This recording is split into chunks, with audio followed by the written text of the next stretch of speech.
Hello and welcome to Politics Today. I'm Farrukh Pitafi. Today we are going to talk about Afghanistan, especially the future of peace process in Afghanistan, which seems to be at a stalemate right now. There are three important developments. Number one, Prime Minister of Pakistan once again spoke on record on the floor of the House about the Pakistan's role in stabilizing Afghanistan and the region. He said that Pakistan is going to be a partner in peace, but Pakistan will not repeat the mistakes of the past and hence never an ally in war. That is interesting because he then also qualified that argument with the examples from what he believes are the mistakes in past 20 years, siding with the US, the bases and all. Then the second aspect is that tomorrow parliamentarians, a select group of parliamentarians in the National Security Committee of the National Assembly, headed by the Speaker National Assembly, is going to be briefed by the country's military Khim. Particularly, we hear that DGI is going to actually brief them on the Afghan situation and other regional issues. And that is not all. When you look at the list of names on that committee, it is veritable who's who of the parliament: Bilawal Bhutto Zardari, Shehbaz Sharif, umpteen other leaders from various parties, and then 16 other have been invited to actually participate as well.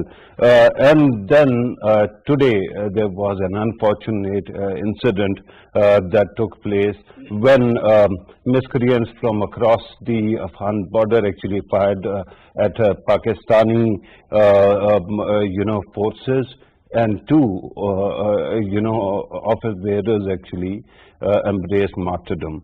We are going to talk about all these matters, but before we move forward, let me read these three important cards that we have prepared for you. They are basically actually quotes from Pakistan's leaders. Prime Minister of Pakistan. Okay, so first of all, it starts with ISPR. Terrorists from inside Afghanistan across the international border attack military post in Davatoi, North Waziristan, ISPR. And then, of course, as I pointed out, there are two casualties as well. Pakistan, okay, I oppose Pakistan's participation in US war on terror. Pakistan will never compromise its sovereignty under any circumstances. Pakistan paid a heavy price in war against terrorism. Prime Minister Imran Khan. Right. So these are the quotes that we had to actually show you.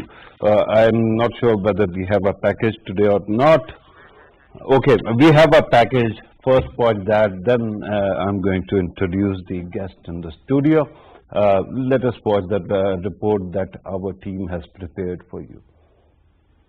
The all-Afghan dialogue has failed, and Taliban are swiftly conquering district after district, while the ANA is dropping arms and retreating, and some are even joining Taliban ranks. The power vacuum left behind by the crumbling Afghan government and the warring factions will make civil war inevitable. On July 1st, an in-camera briefing will be conducted by military officials for the Parliamentary Committee on National Security, with Afghanistan as its main agenda. The fallout of impending civil war in Afghanistan will be devastating for Pakistan. Therefore, a thorough strategy must be made with all stakeholders on board. Pakistan has paid for peace with both blood and sweat for the past 40 years, and any more bloodshed will derail the stability brought about by our previous sacrifices. Pakistan has consistently been asking Afghanistan to ensure effective border control on their side. There have been many cross-border attacks every year, and the sons of the soil pay the price for it. The 14-point terms of engagement approved by Parliament in April 2012 also barred the government from allowing the US to conduct any operations from Pakistani soil, as well as entering into any verbal agreement. Unanimously adopting the work plan for 2021, the Committee on Defence and National Security underlined that it will work closely with the Ministry of Defence to ensure the implementation of the 14-point work plan.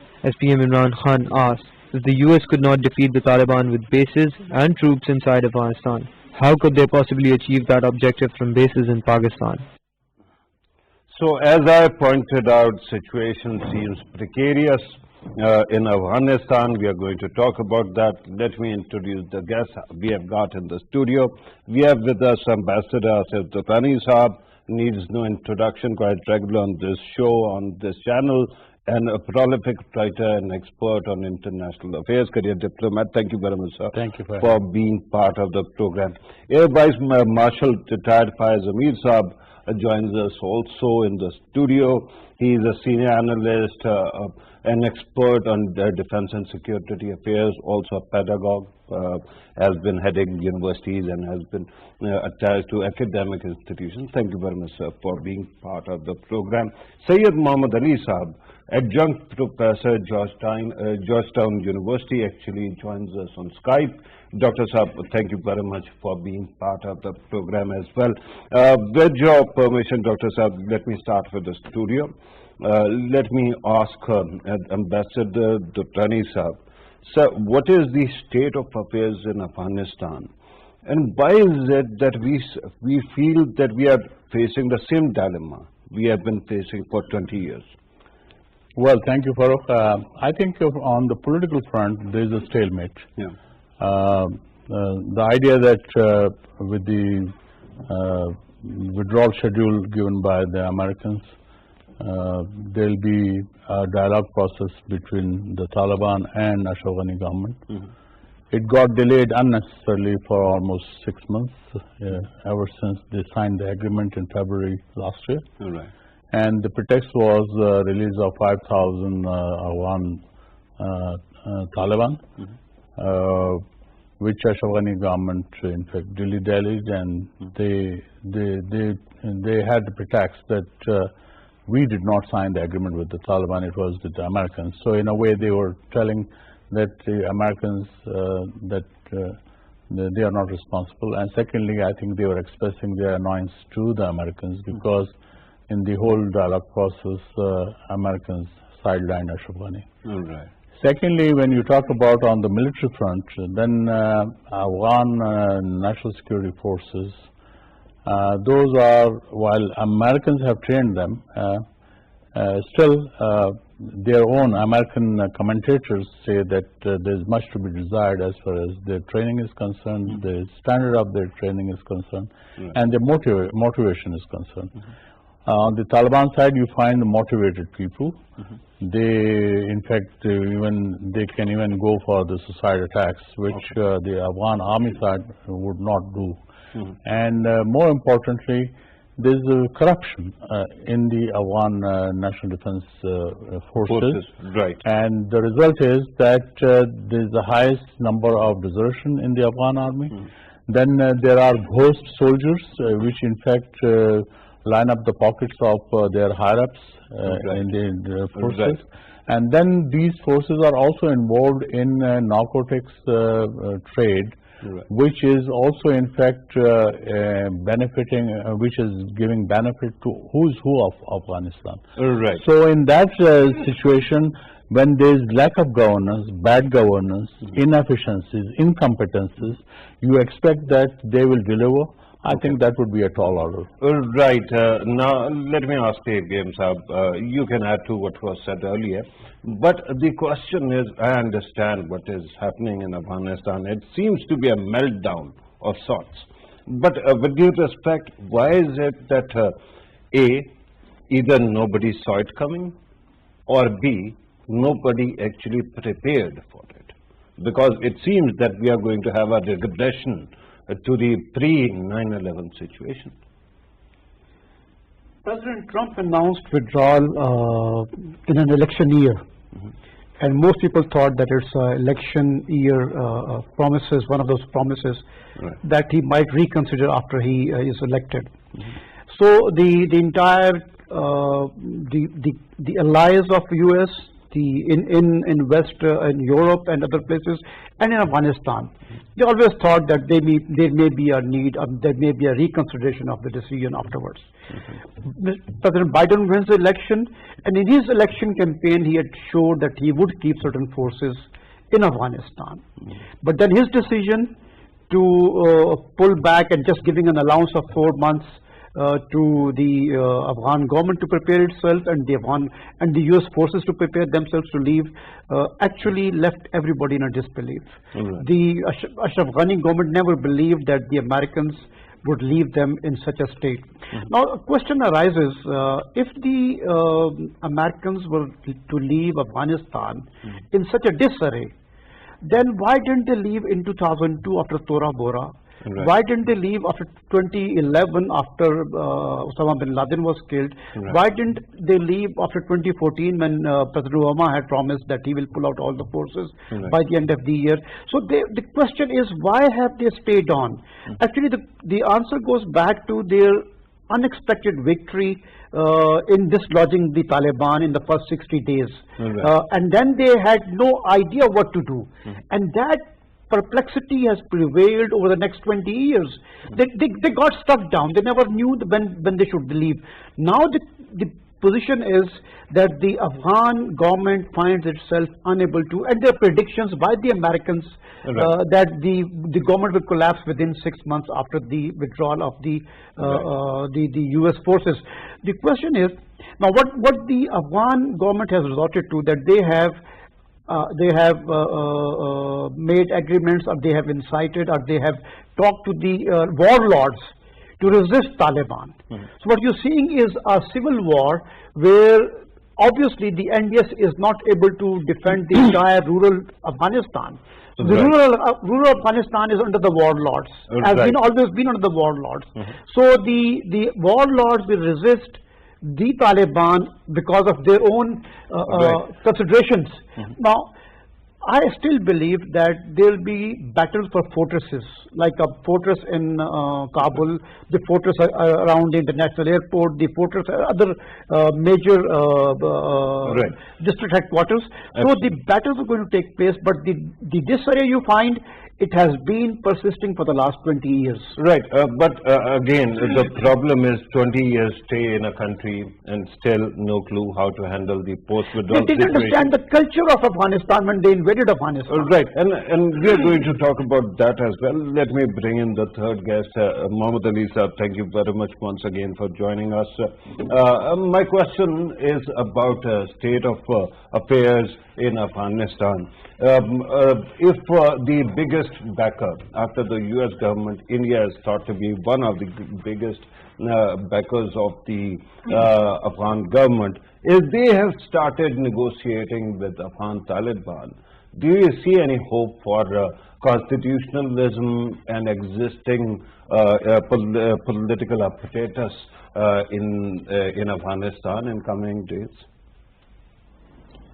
Well, India has, it's true, I mean, when it comes to the region, I mean, given India's, I mean, for the size of its economy, it's not all that much, but I mean, India is not known for being an international donor. And it has, really invested. It's not like China being ambitious globally and asserting itself. And so comparatively, India has invested a serious amount of money into Afghanistan, I mean, from irrigational projects to other development work. And it's been interesting to see India create economic leverage for itself, something that Pakistan has been unable to do, even though there were opportunities, and those opportunities didn't come to fruition. I mean, this idea of the reconstruction opportunity zone, which the US had suggested that there'd be preferential access to US markets for goods made jointly by Afghanistan and Pakistan, didn't really happen. There's still talk of that. But, I mean, on trade, although strategically Pakistan is very well placed, but there's been a lot of sputtering on trade opportunities. Now there's talk again of border markets with Iran and Afghanistan. Nonetheless, India had been investing in the economy. The US was somewhat sensitive to Pakistani concerns. I mean, sometimes, President Trump blurted out that, India needs to play a more proactive role, and Pakistan got, concerned, and then he said that he's talking not about a security role, but an economic role. So that, this has been a lingering concern, and perhaps, in Pakistan, that there was a certain amount of glee as well, that despite those investments, and despite the insidious role played by India with sort of the BLA and sort of tapping into that disgruntlement and, you know, targeting CPEC Chinese projects. Excuse me. Right. That there's been, you know, this kind of negative role that Pakistan has not been able to avert and not been able to match, and yet India did not get a seat at the table when it came to the negotiation. Professor, And I think realizing that and India's negative stance vis-a-vis the Taliban, I think they've realized now they're reading the atmosphere and trying to hedge their bets. So, right. you know, We can talk about India's role in next few minutes as well, but the question was essentially about the future of Afghan government. Do you see any possibility when one by one all the backers of Kabul government are actually talking to the Taliban? Is there a possibility that in coming days we see a replay of Najibullah episode, how that government was actually limited to Kabul and how the Taliban then took it out? I mean, that is anyone's guess, right? I mean, that's what the U.S. says, that, you know, we don't want what happened to, you know, Najibullah for history to be repeated that way. And, you know, that's why they're talking about like counterterrorism operations and, you know, continuing to invest in the Afghan army, even if they are not quite ensuring a responsible exit after this 20-year legacy. But, you know, but that is, I mean, that's the kind, because if that happens, right, I mean, and there's also fractions, you know, within, it's not like there's a unified, consolidated front against the Taliban. I mean, there's, although there was an attempt to signal, you know, going to Washington, D.C., Abdullah and, you know, Ashraf Ghani going together, but there are frictions therein. So, you know, and if there isn't a consolidated front and we see sort of the downfall of the government, I mean, that would be a signal of you know, chaos escalating. And that would certainly not be a... There is a possibility of instability in Afghanistan. Then let us not talk about the implications for Pakistan. Ambassador Saab, what are the implications for Pakistan? Asif Ali Zardari, former president, yesterday speaking before his participating in the National Assembly session, said that Afghan situation can have a ripple effect on Pakistan. It can seriously harm Pakistan. Now, what are the implications?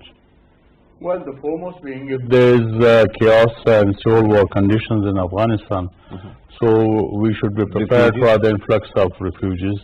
That goes without saying, because for the Afghans, Pakistan is the most attractive destination because of the cultural reasons, and that has happened in the past as well. Whether not only after the coup of Nur Muhammad Tarake, but Soviet invasion of Afghanistan, and then when Najibullah government fell, there was a fresh wave of refugees. Even after Taliban, there was a fresh wave of refugees coming to Pakistan. So, I mean, this is there. But here I would just pick up what Professor Ali Saab has said. You can't compare what happened during Najib's time. Even then, Afghanistan had a disciplined army. But unfortunately, my worry is that now it is not. This army is divided on factional basis, on the ethnic basis. So much so that those non-Pashtun officers don't salute the Pashtun officers. And this has been the case. And then there's a new book which has come by Carter Malkazian on U.S. war in Afghanistan, and I've just gone through the review by Christina Lamb in this month's Foreign Affairs, and that in fact gives the whole details. Actually, even just going by through the review, the book has just hit the market. So in that they have now come around to the idea that what kind of blunders Americans and their allies have committed in Afghanistan. The question is why they lost the war. This is the question which Malkazian has asked in his book. And this is what now you will have reams of books, reams of material coming out with regard to their failures. And that's institutions were not built. Right. We are going to see a lot of post-mortem, but the problem is America can afford to lose in Afghanistan because they don't live in the region. We live next to Afghanistan. You were talking about influx of refugees. Just to understand, given that we still have 3 million, somewhere around 3 million Afghan refugees in Pakistan at this moment, what was the maximum level of such an influx? It was close to 5 million. Okay. As I speak, when the Soviets were here. Right. But then it came down, after the 9/11 it came down. Okay. But we have almost 1.7 million registered refugees, and close to 1.3 million are unregistered refugees. So that also becomes quite a challenge for Pakistan. Let me ask you, ABM Saab, recently you must have seen the statements that if Taliban take over Kabul, or if they actually take over Afghanistan, and there is a possibility of influx of refugees, Pakistan may have to block its border, may have to close its border. How do you react to these statements? And what are other challenges Pakistan might face in case Taliban take over Kabul? There are dire challenges that Pakistan faces. The first of all is the TTP itself.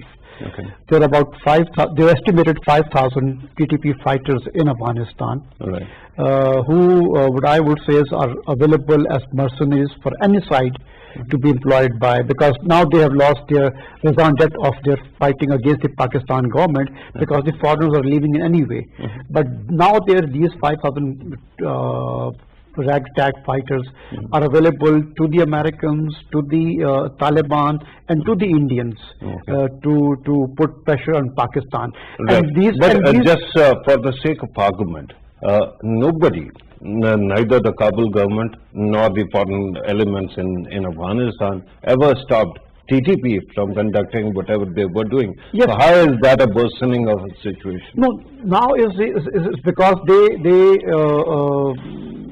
now it is worsening because this is a time to put pressure on Pakistan. Because if it had agreed to give bases to the American forces, Taliban would have used them.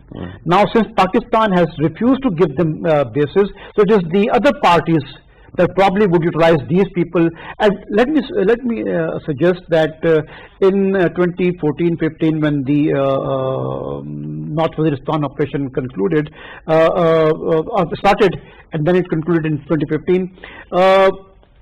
The Taliban, the TTP elements in North Waziristan and South Waziristan, they just melted down within the public itself. Some of them crossed the border, others melted. So what I mean to say is that the Taliban across the border still have their links inside Pakistan in sleeper cells. So that is what can be utilized, and what is happening these days, that you see on and off explosions and violence in Pakistan.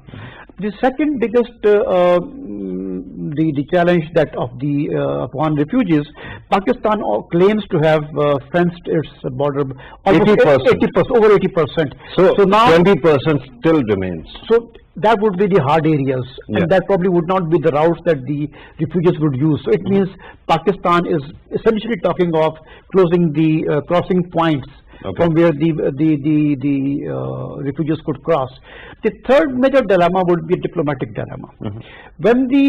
Because everybody is sure that the steps towards that side are the collapse of the NDS, the National Defense Forces of Afghanistan, and then the collapse of Kabul, or fall of Kabul. Now, when fall of Kabul takes place, there would be a humanitarian disaster in Afghanistan, because the Americans are not going to fund or give any support to the new government if it is not a coalition government in Afghanistan. So that humanitarian crisis that will entail funding the new government, that will entail providing food, health, medicine to the entire population of Afghanistan, that would come, the onus will come on Pakistan. Why? Because Pakistan has the traditional links with Afghanistan, and we've always been supporting. So does Iran, Tajikistan, Uzbekistan, Russia. Taliban would look would look for help in any direction. They would ask China, they would ask Pakistan, and Pakistan being the major route, has major crossings with trade crossings with Afghanistan. So Pakistan would be bound to help the new government, whatever government it is, to overcome that humanitarian crisis. Now that is obviously that would need agreements at the government level, and that implies recognition of the new government in Kabul, and that will be a diplomatic conundrum for Pakistan. Right.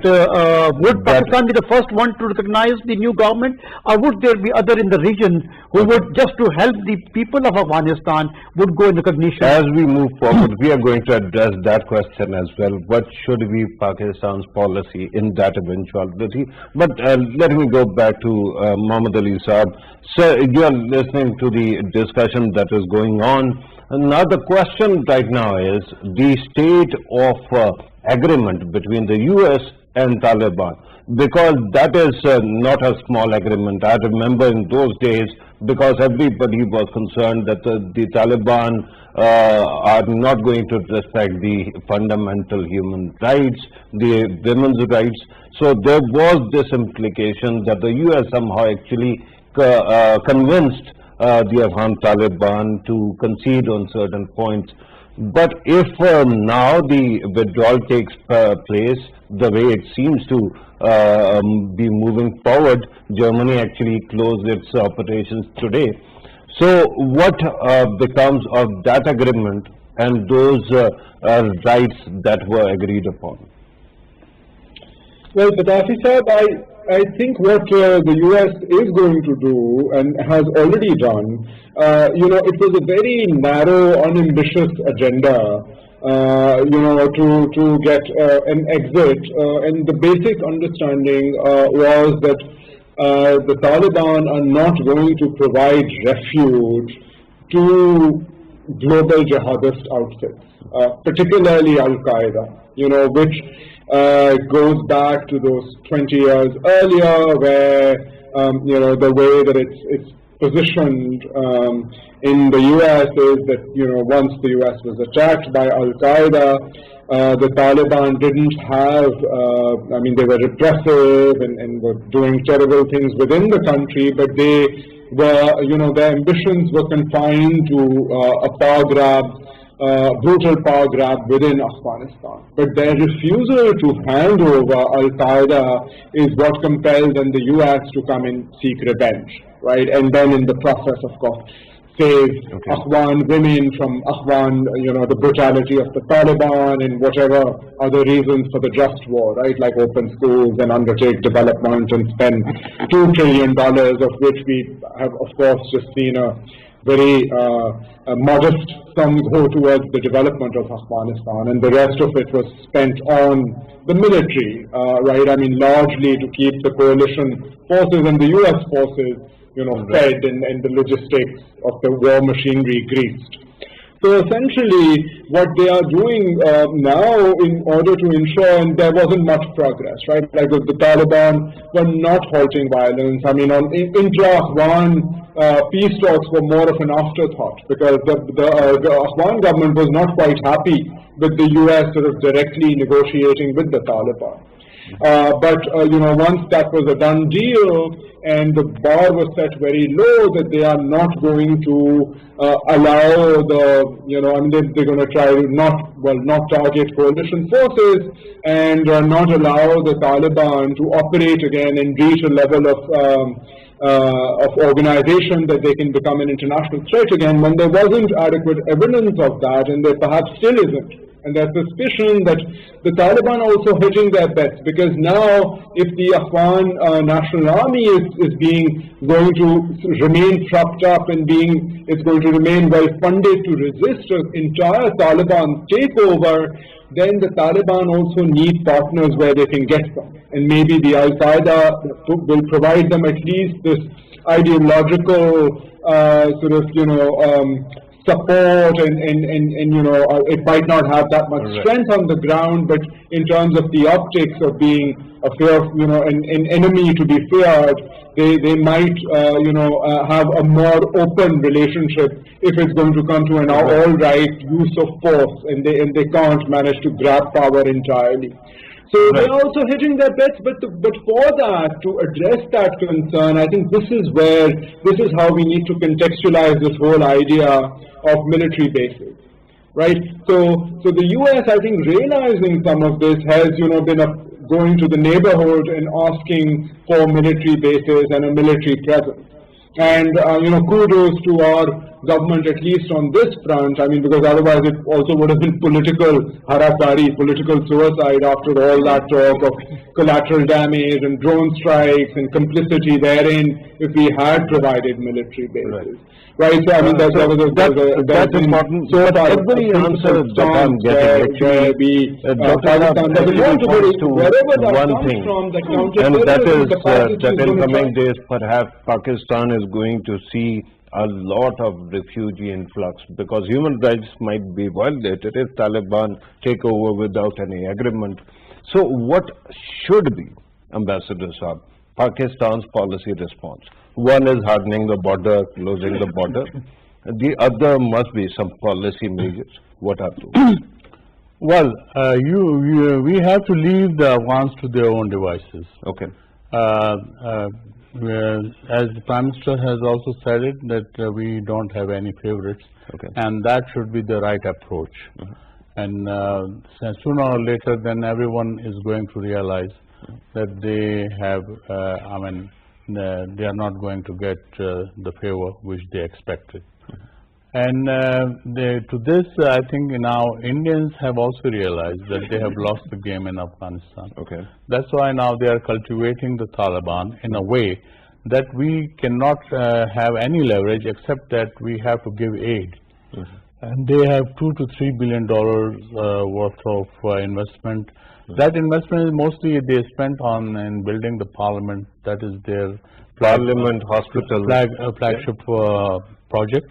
And a dam also. Hospitals, yeah. But overall, if you look at Pakistan's investment, that is close to $1 billion.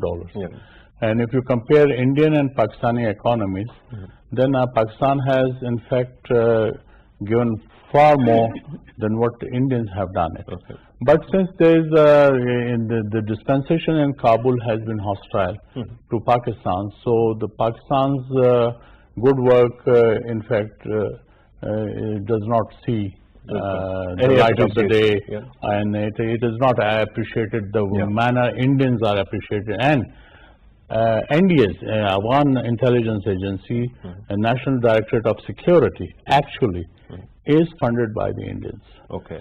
So now, whatever you see now, there is a flurry of activity taking place, whether in Balochistan or in North Waziristan, as well as along the border. Right. This is something, I think this is the last flicker they want to show, whatever they want to, and pressurize Pakistan. But I think it is not in Pakistan's hands.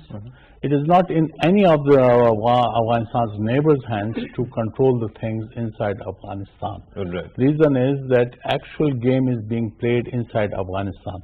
Now, over 60 districts have fallen to the Taliban, and most of them without any resistance. Right. Now, what does that indicate? That indicates that people want peace. And what will happen, say, if we say that Taliban, they control Kabul by force, but what if the countryside and major cities fall without fighting? Okay. So what will be the shape of things which are right? So in that respect, I think we have to be mindful, and then I think everyone is watching that very carefully, especially the immediate neighbors of Afghanistan. And herein lies the catch, that if all the neighbors of Afghanistan, major neighbors of immediate neighbors of Afghanistan, if they decide that they will not allow the spoilers, they will not allow the mischief mongers and terrorists to operate through their borders, or they will not play the favorites, then I think this Afghan game can come to its logical conclusion rather much quicker than what we anticipate. But it is a big if. Well, there are many. We are Yeah. talking about Afghanistan. Right. Here, anything can happen. If those people, they can say defeat empires, British or Soviets or the Americans, then I think they have all the capability of spoiling their own broth. Okay. Right.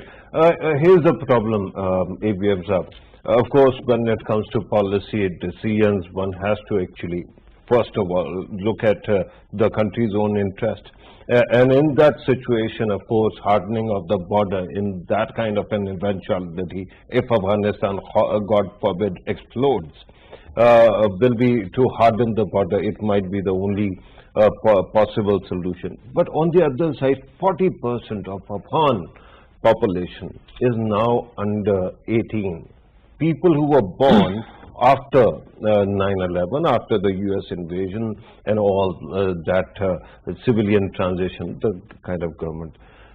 That, and people who might be educated now, women, children, will face a lot of risk.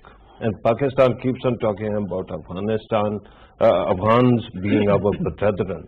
So on one side, we have to actually care about our border, our country. On the other side is the humanitarian situation that might actually arise there. So how do you reconcile the two? The first policy point I'll take from Prime Minister Imran Khan's today's speech, where he said that during the last 20 years war or 40 years war in Afghanistan, our border areas, former border areas have been destroyed, and they still have not been recovered. So I think our foremost policy point should be that we look after the people who got hurt, who got badly hurt during the last 20 years in our border areas, particularly Waziristan areas. Now, long time back I wrote that when the refugees from the IDPs from North Waziristan were still in the camps, I wrote that when these people go back, whether they wave Pakistani flag or they pick up the guns against Pakistani forces, depends how we treat them. Okay. I think we left them in a disarray for a very long time, in a neglect time. They were neglected for a very long time, and they still have some complaints the way they were settled back in their areas. I think to make sure that the Taliban TTP from across does not have any sympathizers on our side, in our border areas. We need to take care of our own people in North Waziristan, South Waziristan, and other areas. That is the first and foremost policy point. It is point one. Yeah. Two. What I want to again re-emphasize is it has been 3 years that FATA has merged with Pakistan since this government came. We haven't seen a report. Merged with Khyber Pakhtunkhwa, it has been Pakistan's part. In Khyber Pakhtunkhwa, we haven't seen a report on the progress on that merger, what kind of administrative setups have been set up in those areas, what are the facilities being provided to those areas. So there's a need to work in those areas and bring it out to the people that what has taken place in the last 3 years. Second, as I said, that the humanitarian crisis in Afghanistan would be our crisis. And we'll have to support them. That's why I said that How support them? Support them with material support, obviously. So we close the border and yet provide relief? Yes, we may not be able to afford more refugees on our side. Because the people already here, they have been hard on our economy, and that is the largest size of refugees that any country has supported for such a long time, for 2 decades. So we may not be able to afford more refugees, and I would probably, and these are not only the refugees, there are the insurgents, there are the mischief makers who will come across along with these people, and they will create more problems for us in our side. So what I would say is that probably we should work out from now onwards plans how to help Afghanistan, those refugees that may leave their homes and go into camps within Afghanistan. We should be providing them support. And but bear in mind that at this moment, because you spoke about taking care of our own people, citizens in ex-FATA, Pakistan's economic condition isn't that great that Pakistan can become a donor.